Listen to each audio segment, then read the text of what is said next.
Okay, well, welcome everyone. This is our first month for the now international Ability Grand Rounds that sponsored by the West Virginia University CED, Center for Excellence in Disabilities. We are honored today to have Dr. Sophie Hennekam join us and describe to us a little bit about her work. And particularly today, she's going to, as you can see from her slides, speak to us about employment and some of the caveats related to that. So Dr. Hennekam is a full professor at the Audencia Business School in France. So we are very excited and thank you for joining us internationally, Dr. Hennekam. With that, I will turn it over to you and let us know if you need anything. Thank you so much. Thank you so much for inviting me, and my apologies for not being able to put on my video. I'm having some issues with the video. So you'll see my slides, but you won't see my face, which is maybe much better anyway. Indeed, I'm a professor in France. I'm originally from the Netherlands. I have a background in psychology and then moved on to study diversity and HR. I study all kinds of diversity related issues, and one of them is disability, especially in the past few years. I've been looking at disability and employment, looking at the stigma they encounter, the way they can create some kind of empowerment, issues related to identity, and finally we're really pushing for a more positive perspective on disability, not just looking at things about the impairment or things that are difficult, but also seeing it as an asset and as a unique characteristic that can actually be helpful for individuals as they navigate the workplace. So we're having, yes, you can, please don't hesitate if the slides don't move. We can always have technical issues. So there are basically three things that I would like to talk about today. First of all, in the context of France, there is a quota system, which is related to positive discrimination, where organizations are encouraged to hire a certain number of disabled workers. And we wanted to see under which circumstances such a quota system can actually have an empowering effect on disabled workers. So that's the first thing, the first study I wanted to discuss with you. Second is related to identity and how disabled workers manage to construct a positive professional identity. And we'll see that not all disabled workers are equal in this respect, and creating some kind of hierarchy between different individuals with disabilities. And finally, and probably most important, is really focusing here on mental illness as a specific subject of disability, and whether this can be a positive attribute in the context of work. So first of all, this idea of a disability quota system and whether this can be empowering and under which circumstances this is the case. So what's important, of course, first of all, but you all know, I've seen you're all from different backgrounds, really briefly, how we define persons with disabilities. Long-term physical, mental, intellectual, sensory impairment. So it's really, we're going to look at this whole scale of different disabilities because they all have a big impact on the way people navigate employment. But it's really important to keep this heterogeneous nature of this population in mind, because we tend to talk about disabled workers as a homogeneous group. Well, obviously they have very different issues. So an interaction with various barriers may hinder their full and effective participation in society on an equal basis with others. So that you're probably all aware of. So we know that individuals with disabilities do encounter difficulties in the workplace. If we look at their employment rate, for example, it's half of that of non-disabled workers. So this is really global, globally speaking. Underemployment is common. So they work under the level of the education they have received.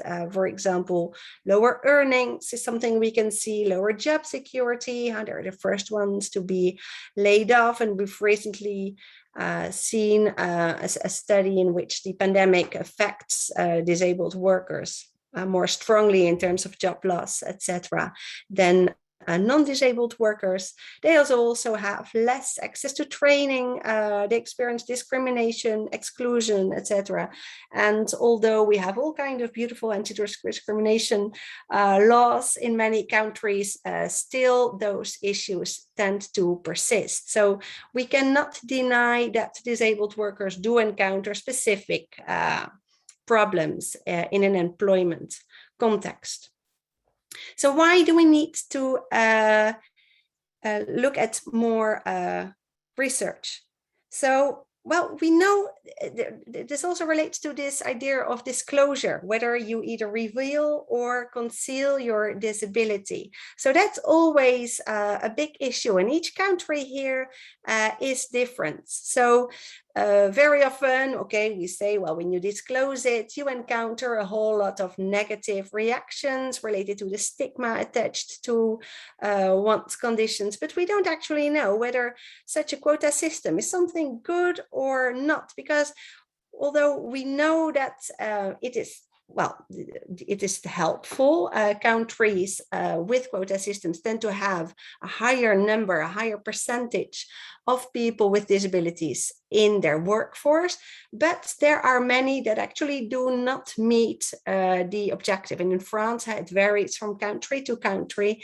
And in France, it's 6%, where you need to have 6% of disabled workers. So I thought it was quite surprising that we don't know so much about it, because it really is aimed to, well, commit companies by actually employing people with disabilities. But in France, it's important that people need to legally disclose their disability. So it's not just saying, I'm disabled, go and take me. They really need to go through a particular process in which they become a kind of legally recognized disabled worker. So it's a bit of a more difficult process, and only when they are recognized as such, they count within this percentage of disabled workers. So we really see it's not just a decision that you take on a personal level, but really embedded in, well, an organizational context, how things are done in a legal, wider societal context here.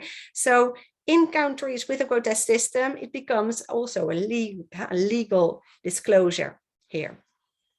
So the main reason where white people disclose their disability at work when they get into a new job is because they need workplace adaptations or accommodations. So in many countries, and in France, it's the same, how organizations are required to provide some reasonable accommodations here. So indeed, once a disabled worker has this legal disclosure of one's disability, you get indeed all kind of support systems in terms of how you're being recruited, financial support, workplace adaptations, etc. So there is a lot available in France, but you need to legally disclose it. So we see that in France, but we see it's actually numbers are pretty similar around the world with other countries like Italy that have also a disability quota system. We see that more than 18% they don't hire any individuals with disabilities. So what they do then is they need to pay a fine. It's a financial contribution to a fund that actually promotes the access to work for disabled workers. So somehow they do contribute within a financial way, but it's a way for them to push or incite organizations to do so. So we are looking, we were adopting a empowerment theory, this perspective here, because we wanted to know whether such a system would actually, move them from a state of relative powerlessness or less power to one in which they have more control over, well, their environment, in this case, employment. So what we did is we used a charitable organization in France that was actually, their job was to facilitate the professional integration. So they were really happy to participate and collaborate with us. So, well, we started, we made a connection with them, and there was a snowball sampling from here, and we stopped conducting interviews when no new information arose. So we report here on 39 life story interviews, where basically we let them talk about beginning of their life, the transition from education first, transition from education to work, and then all the experiences they wanted to talk about. So we didn't intervene too much here. So they were relatively young, as we can see, because it was very much about integrating professional integration. So many of them were students really looking to enter the workplace. And we have a whole range here of disabilities: sensory, physical, learning, mental illness, neurological disability, debilitating conditions. So we have a bit of everything. And we use the thematic analysis to analyze the data we gathered. So what did we find? So we saw that individuals were engaging in introspection and deep reflections about their personal attributes, the organizational environment, and the legal context. So really on micro, meso, and macro level here. And well, the outcome of those reflections then determined whether they thought that their disability status, if you want, would be a valuable attribute, and therefore is empowering, as they closed it, or whether it was better to just conceal it. So more specifically, what did we find? Well, they thought about, first of all, they realized, yeah, we're not all the same. Some of us are visibly impaired. So then, well, we don't even have a choice, of course. So we're not all equal about whether we can disclose it. And they also reflected on whether they needed any accommodations. They said, well, I don't need any accommodations. That's positive for me. I'm actually an easy disabled worker for my employer. I should use that. And finally, they used the educational level as well. They said, well, I have good education. There are not that many individuals with high educational levels, people with disabilities. So I'm pretty unique. I should use that. So they were very much having this mindset of a pretty strategic stake of who they were and how they compared to others here. Then they looked at the organizational level. So they looked mainly at their commitment to diversity. So they didn't just look at lip services, just superficial engagement, but they really tried to understand by talking to people, by asking specific questions, whether they were truly aware and committed to diversity or not. And of course, those that were tend to be more accepting or open towards diversity, well, led individuals in general to be more open, to disclose their disability a bit more. And finally, the quota system. So, of course, here it puts employers in a position in which, well, we really pressure them to at least engage with the topic, become more aware of it, and think about it. So in that sense, it is probably a good thing.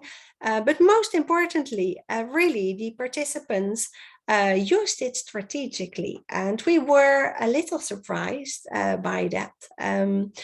We had people saying, I am the ideal disabled worker. I don't need any accommodations.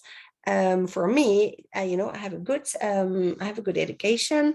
I should probably disclose it because I'm much better, much easier to hire than someone else. So what was problematic here for us is that you could see this kind of a hierarchy again within this group of disabled workers, in which those with an easy, we can say that, disability were better off than those with ones that needed maybe more accommodations, or one that was more stigmatizing. Well, it was really the strategic use of the legal system that we saw here. So in sum, we see that, well, on all levels, on their personal attributes, their educational backgrounds, of course, but also the visibility of their condition, the need for workplace adaptations, and of course the commitment of the organization to diversity, all influenced whether they thought that their disability status could have an empowering effect on them or not. So if, well, based on their reflections and on the outcome of this reflection, well, the disclosure of their disability in a legal way, so asking for this legal recognition in France to belong to now this whole population of disabled, legally recognized disabled workers, well, became a strategic act and increased their feelings of control and agency. So they're not equal here in their capacity to use this quota system. Basically, what we see is that it increases inequalities within this population, which is obviously not so positive at the end of the day. So it's really both. For me, a quota system can be empowering, but not for all disabled workers, because we see it also leads to increased inequality here. So is it a positive thing? Difficult to say. It really has two sides, yes and no.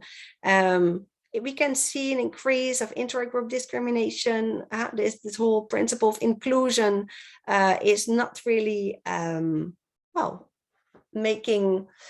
it's not holding through. It's not what was the official aim, of course, of the quota system. So in that sense, it hasn't reached its objectives fully. Because well, it can empower them, but only, well, to use for their own advantage here in the labor market.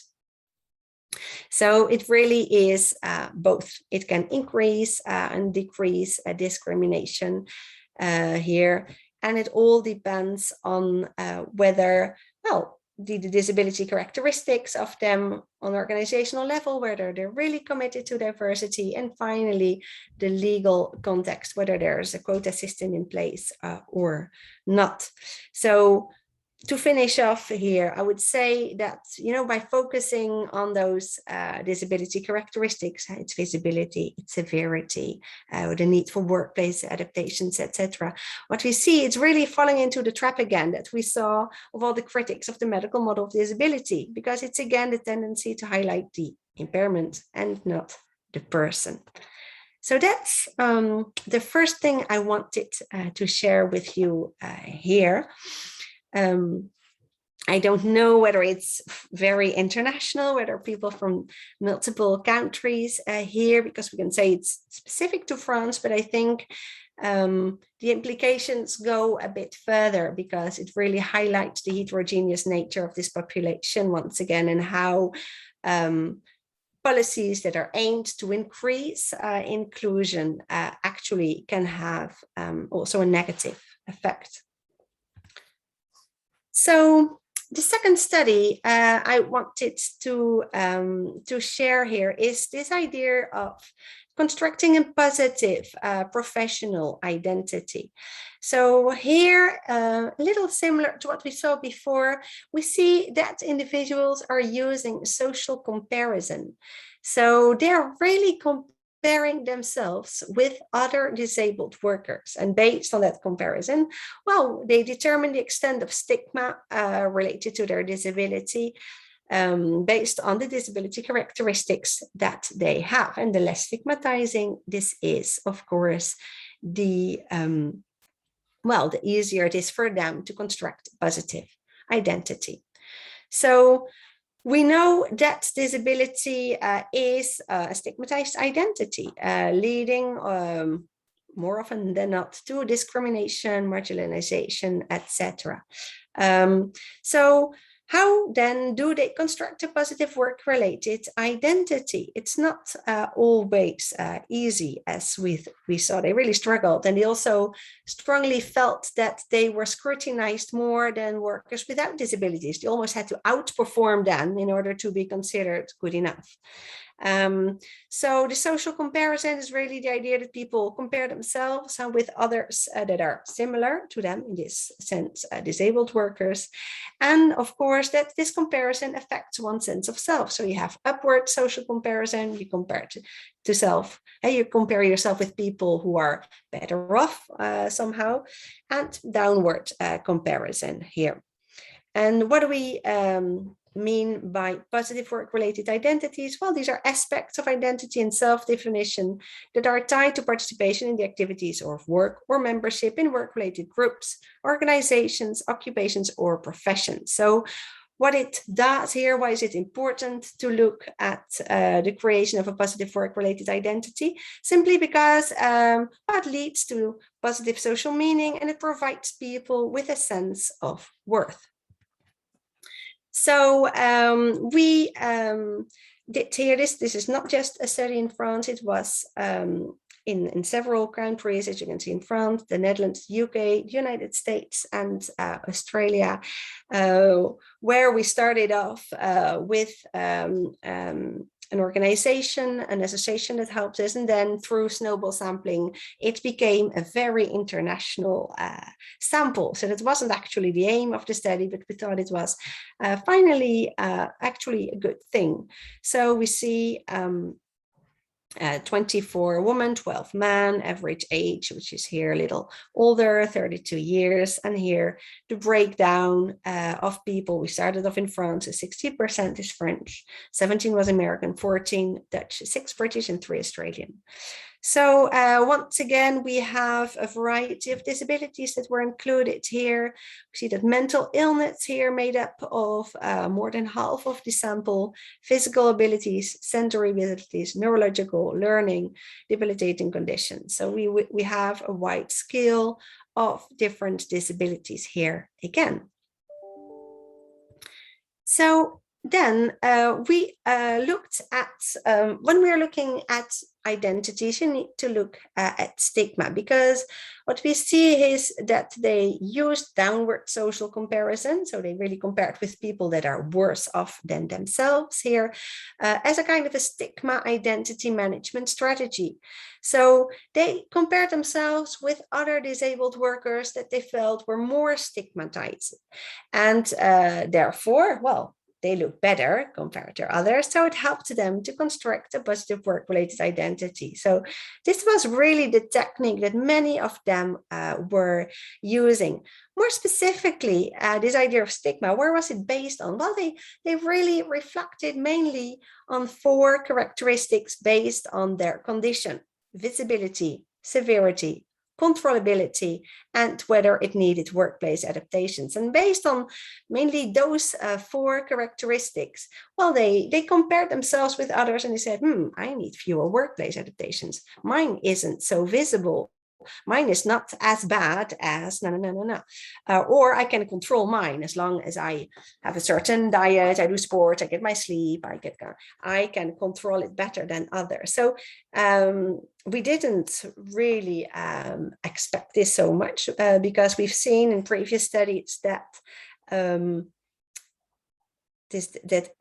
non-disabled workers do this. They compare themselves with disabled individuals, but we didn't know that disabled individuals themselves would also create this kind of hierarchy. They even use the word hierarchy in the interviews of saying, well, I am at the top of the hierarchy of the disabilities. I mean, I'm the perfect disabled workers. So that was that we found that pretty surprising. So, well, they compared themselves with other workers that were more severe, more visible, more constrained for employers, less controllable. So everything that would be worse, basically, than them. So, of course, for those who were able to engage in such downward social comparison, they felt pretty good about themselves, and they started to emphasize their disability identity. They were saying, I am disabled, it's good. I'm counting maybe in your quota system, if country had one. So I'm an easy worker to take. So they highlighted it. For those who couldn't, of course, like in the previous study, they were at the bottom of the hierarchy, and they couldn't actually they could only engage in upward social comparison. So they didn't engage in any social comparison at all, of course. So it's really, the way they compare themselves with others affected the capacity, their ability to construct a positive identity at work. So we identified a kind of a continuum of different ways in which they tried to do so. And on the one hand, on one extreme, if you like, there was the perfect disabled worker kind of discourse that we saw, where they basically only talked about the positive side of it. I can control my disability. I don't have workplace adaptations. It's not visible. Basically, I'm disabled, but you don't even notice. So they really integrated it in their professional identity, saying, listen, I'm a disabled worker. I count in your system, but basically you will have no hassle with me. And so that was what we saw on the one hand. So what we found troublesome here is that they were using it as really to their personal advantage without recognizing that by doing so, they were creating a more difficult situation for those who have more disabling conditions. So they kind of sustained and even reinforced those inequalities here. So, that was difficult, because for those people it was easy to create a positive work-related identity. But for the ones who were on the other side of the continuum, they found it more difficult. They were aware of the fact that, their condition, their disability is more stigmatizing, and they couldn't use this downward social comparison here. So what did they do? We were looking, so what do you do then if you're at the bottom of the hierarchy? They downplayed it, or they disidentified with their identity as a disabled worker. They said, okay, I have this learning disability. I am dyslexic, but it doesn't define me. It's just my disability. There's me and my disability. So they really made it really separate here in order not to be affected. What they also did is that they stressed other aspects of their identity, very much their professional ones. They really said, okay, I have a strong expertise in this, I have particular skills, particular experiences. So they really stressed other things not related to all the aspects of their disability, like the visibility, etc. So that's what the other side here was doing. And we also saw some contextual factors here that came up. So it's important to note that downward social comparison still was the stigma identity management strategy that was used most of all, irrespective of any of the factors. But we did see that the size, bigger organizations tended to be easier, the type and the sector of the organization, with especially education, for example, being more friendly than some more competitive sectors. We also saw differences between private and public sectors, where public sectors were making it easier for disabled workers to create a positive identity.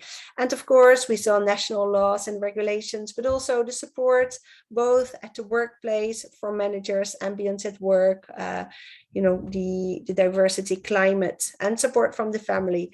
And finally, also the onset of one's disability, where those that were born with a disability found it easier to create positive identity than those that became disabled at a later stage. So all of them influenced to a certain extent their capacity to construct a positive identity at work. So what are the implications here? Well, we see that they really are aware of the characteristics of their disability and that they actually use this to create an identity that is positive in the context of work. Those who cannot engage in downward social comparison, well, they find it difficult to do so, and therefore they either disidentify or downplay the social identity as disabled worker here. So a bit like the previous studies, we see that there's this hierarchy that they create, and that we really see that creating all disabled workers as equal is definitely not the right way to go. Of course, this isn't new, we know this, but it becomes increasingly, well, every study adds to our understanding of how we can accommodate and help and support individuals with disabilities, with variety of disabilities in a variety of sectors and employment contexts in the best way. Because by doing so, by comparing them, they basically comply with those ableist discourses and social norms that we already know, that have been established by people without disabilities. So rather than challenging them and paving the way for a more inclusive workplace for all, they maintain and reinforce this, well, this difference between within the population of disabled workers.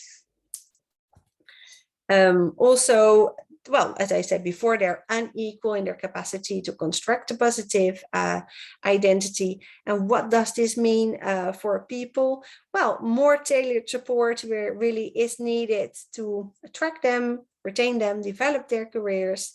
We should also think about this idea of stigma.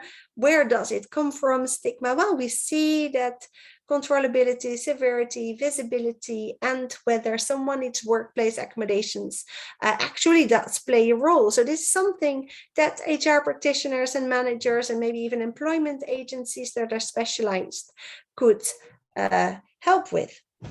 So that's it about the implications here for how they construct a positive work-related identity.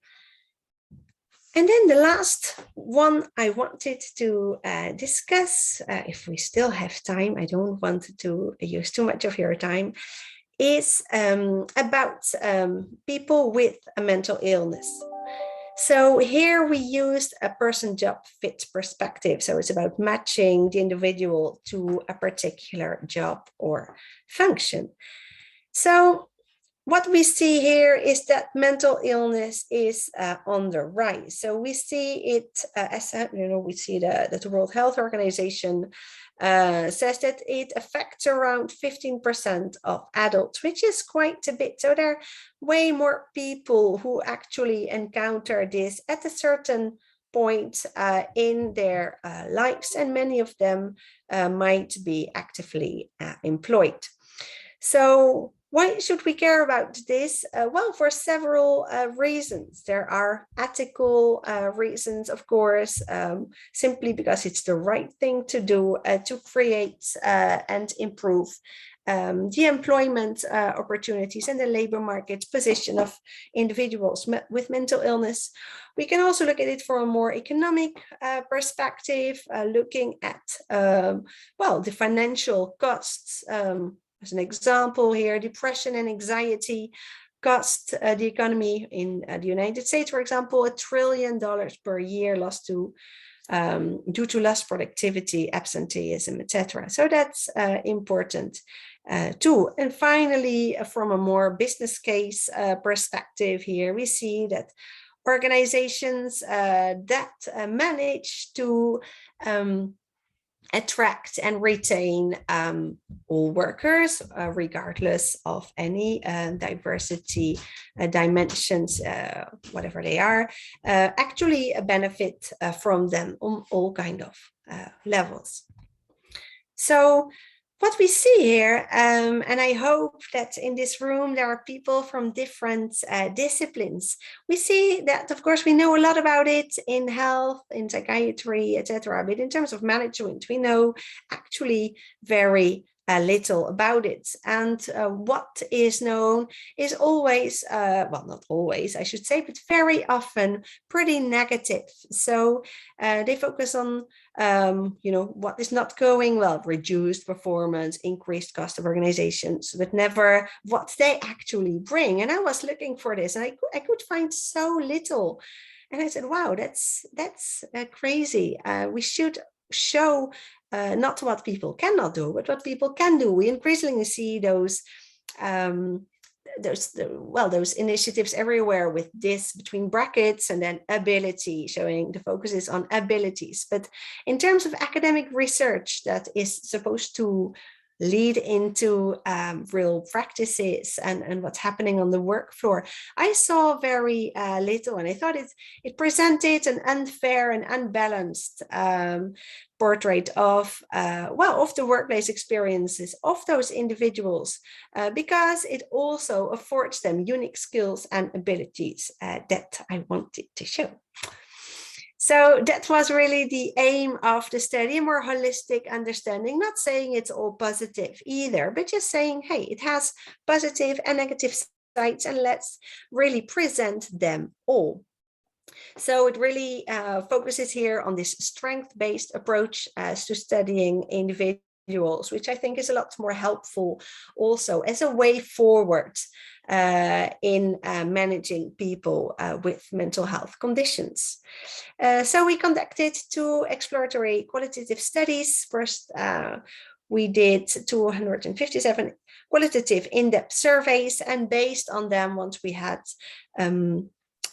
done some analysis and we looked at the main themes that were coming up, we conducted an additional 15 in-depth semi-structured interviews in order to fully understand what was going on.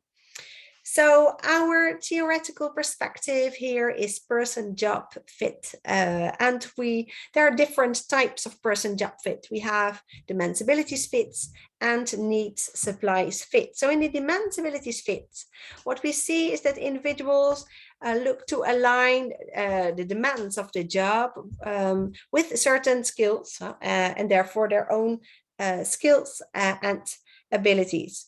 Well, for the needs and supplies fit, we look at their needs and their desires, and of course, the outcomes or the rewards that are supplied by the job. So it's not the same thing, it's important to distinguish them.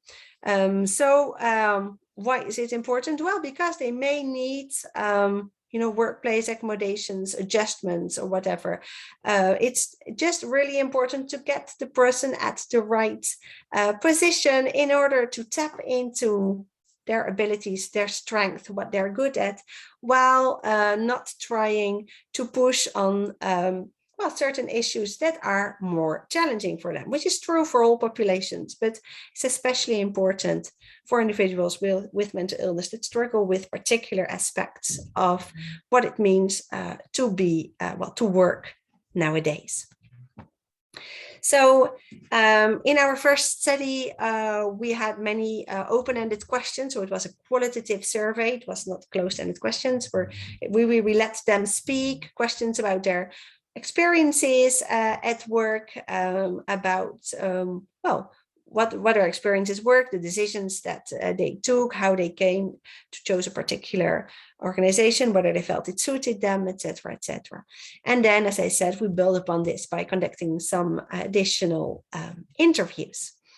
So we used a whole mix here of networks and professional associations, just to make sure the inclusion criteria were really, they had to be formally diagnosed with mental illness and they had to be employed. So that was all. So we were open to all kinds of nationalities and all kinds of, all kinds of mental health conditions as well. Average age, almost 35, with, we see 42% British, then North American, Canadian, 13% European, some Australians, and very few African, Asian. 92% was female. That doesn't reflect anything in the wider population, but it might reflect the fact that women are more often on social media, and many of them did hear from it through social media. So that's a way to possibly explain the overrepresentation of female in our data. So then the findings. So what we see is that there is a self-selection going on.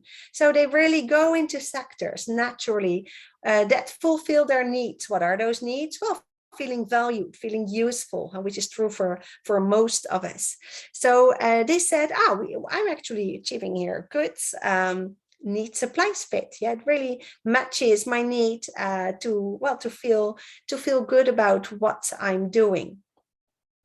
So what's funny here is that there was this paradox. On the one hand, they said, this job suits me so well. I'm doing so well. Many of them were working in healthcare, for example, and they said, I can understand what people are going through. I really have an added value compared to individuals that are not, they don't know what it's like to have mental health conditions. I do, and therefore I'm a better care provider, for example, or a better nurse or whatever it is.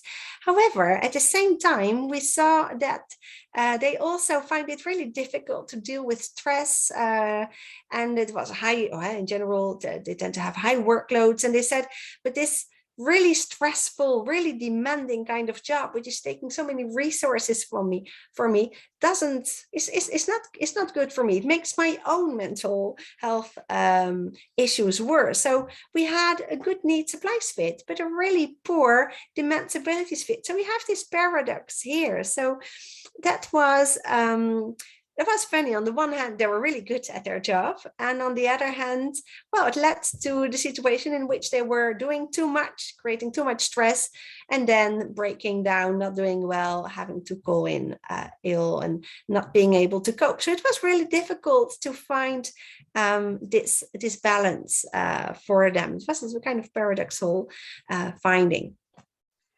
So related to the positive characteristics here and there, good need supply fit, we see that what we saw emerging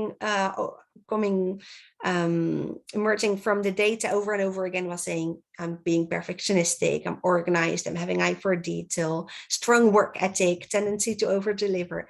So we've been looking here at differences between mental illnesses or groups. We said, okay, for example, with obsessive compulsive disorders, do we see something with personality disorders? Do we see certain tendencies? There were some tendencies, but not that much, not very clear. And I think our sample, only 257, is not enough to make a clear statements here. But this really came out very strongly, this idea of perceiving or processing information in a unique or in different ways. They said, I see things differently, such in terms of creativity, innovation. I come up with different ideas, different solutions. And very importantly, empathy was a big thing, where they said, I'm much more able to relate to others. So especially, as I said before, care providers, nurses, doctors, everyone in the health, in the education, in the service sector, they said, I'm really good in terms of dealing with people, understanding them. So they mentioned that a lot. And on the one hand, it was good. They said, hey, it helps me, it makes me feel so good about myself. So it increased their own well-being. They were really satisfied and proud. So it increased their feelings of self-worth. So that was positive. So they felt very good about being able to use the unique characteristics they perceived themselves to have.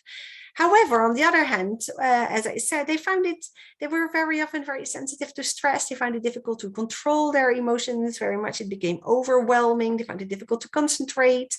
For certain issues, they said it's difficult to communicate, to socialize with others. Therefore, well, I find it difficult to have relationships, friendships. I don't know how to get ahead. So they often felt pretty isolated. And finally, basically stress and workload made that very often they had to stop altogether for a certain amount of time. Sometimes it was just a few hours, locking themselves up in the toilets, crying it out, going home for a day. So that was difficult. And then finally, there was the potential for burnout with their perfectionism that they tended to that they tended to show, and the wanting to over deliver. They were overworking, leading sometimes to burnout. So what are the implications here? Well, we see that it's both positive and negative. So depending on the type of person job fit you're looking at, we really see this paradox here. So it's important to be aware of this paradox and create an environment in where we get the best of both. So make sure that we balance out. On the one hand, we allow people to build on their strength, to use their unique capacities and experiences, while at the same time tempering maybe them down, sometimes dumbing them down, saying, hey, listen, it's very good what you're doing, but you have to look after yourself as well. So it's really finding this balance, which is probably something that needs to be done on a personal, on a personal level, which is different for each individual. There are strength inventories, however, that could be used in organizations to make people more aware of the strength they have. We talked before about the stigma related to disability. Well, they feel stigmatized. They often feel useless. They feel, I can't do anything. I'm only a burden for people. All those wordings were used a lot. So giving them a strength inventory could help them for them to see that they're worth something and that they actually have plenty of capacities, just like anyone else. And of course, it can have a treatment effect as well. It's really important that people can engage with work and that therefore work is adapted in a certain way so that people can meaningfully contribute to society, which is obviously always really good in terms of confidence and self-worth. So, well, organizations have a role to play, I would say here. I hope this was helpful. I didn't want to speak for too long because I'm very open to have a discussion, see what you think and what we can do to create a more diverse and more inclusive workplace for individuals with disabilities. Thank you so much. Thank you. We really appreciate it. So at this time, let's go ahead and open it up for a few questions. I know we're at the 3 o'clock hour and understand if you need to take off, but either put questions in the chat or be sure to mute yourself and ask.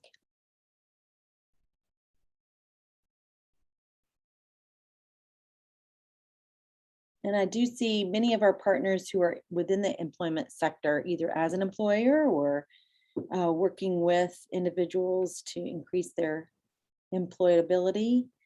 So please share experiences as well, if you feel like it.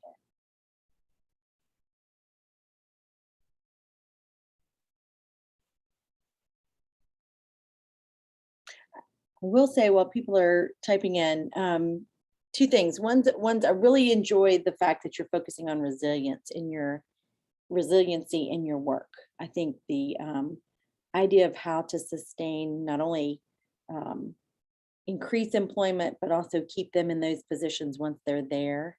And the mental health piece of it is often overlooked. So I really value that. In West Virginia, within the states, we have in many instances higher rates than what you listed in your first piece, and we don't have the structure that you have. So I would really, that's a whole conversation in and of itself, but it's nice to see that incorporated that. Thank you. Definitely, yeah, definitely. I think there is we were surprised ourselves, and it's been only a few years that I've been looking at disability, but I like this strength-based approach a lot in general. And I was really bothered to see how little there was, and we kept on saying everything that is not going well. And I said, so what do we know about what actually goes well? But even from from employers, if there are some here, we'd love to hear some positive stories also, to see what does go well. I'm just seeing that Charlotte is asking a question: what connects do you see, if any, to disabilities and substance use related to stigma and employment? That's a very good question, and actually it did arrive. It was a way for them to cope. When we were looking at coping with mental illness at work, which is something I didn't present today, we saw that one of the main coping strategies was substance abuse, and that was troublesome for us to hear, because there is a big link. There really is, and they should find other coping strategies. I mean, they did use mindfulness, yoga, sports, psychologist, work for some, but it was one. And yeah, I think we could only hope that this gets better. And I think employers have a role to play here too. I mean, it's the whole also society's social norms of, being the ideal worker, which is a worker who is never tired, who is always well, who is always available, who always answers, who is always smiley. That's problematic, and we don't question these things. So that makes it many disabled workers, many individuals with mental illness, especially, I would say, cannot comply with those ideal worker norms that are so prevalent. So they feel bad about themselves, which creates a negative cycle, increasing the stigma, and then they feel bad about themselves. They haven't coped properly, and therefore, the cycle continues. And sometimes there was quite a bit of self-harming going on as well.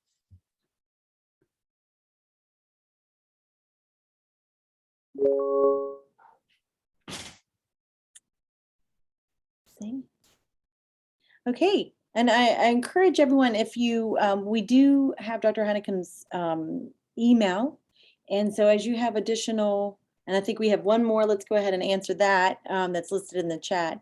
But if you have others, we'll go ahead and send that to you, if that's okay with you, Dr. Hennekam, and we can even continue. Yeah, sure. Great. I thought it's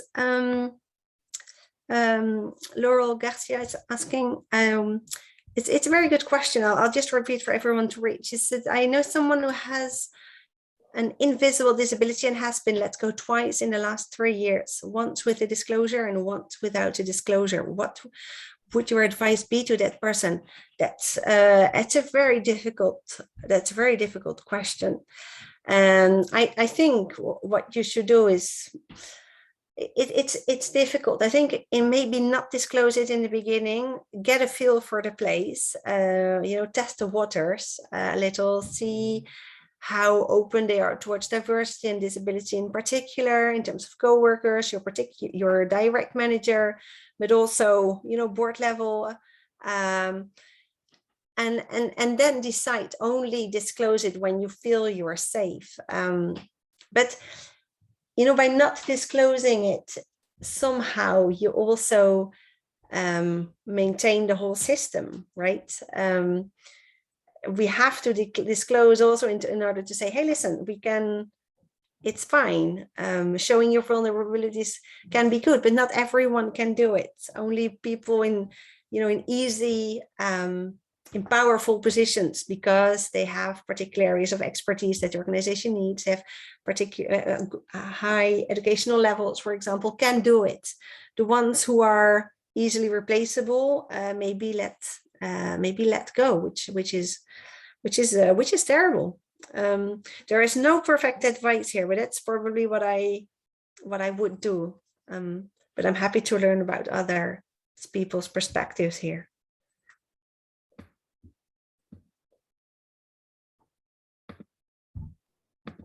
Okay. I do want to point out, Courtney had mentioned, and it's in the chat, evaluation for this presentation. Again, your thoughts are welcome for strengthening our series, for giving, we will share information and comments with the speaker. So, and she's listed, Courtney's listed it again in the chat. Appreciate it, Courtney. So you can click that link. You might have already received an email as well. And again, we appreciate you providing your thoughts. So with that, thank you for your time and for joining us. Dr. Hennekam, thanks for joining us across the pond, and we really appreciate your work and value your time. Thank you very much. No, thank you so much for inviting me. I hope you appreciated it. If anyone would like to learn more about it, don't hesitate. I'll be happy to provide full text for the articles, answer questions, or any other, any other information you may want to have. Thank you so much. Thank you. Take care. Bye. Bye-bye.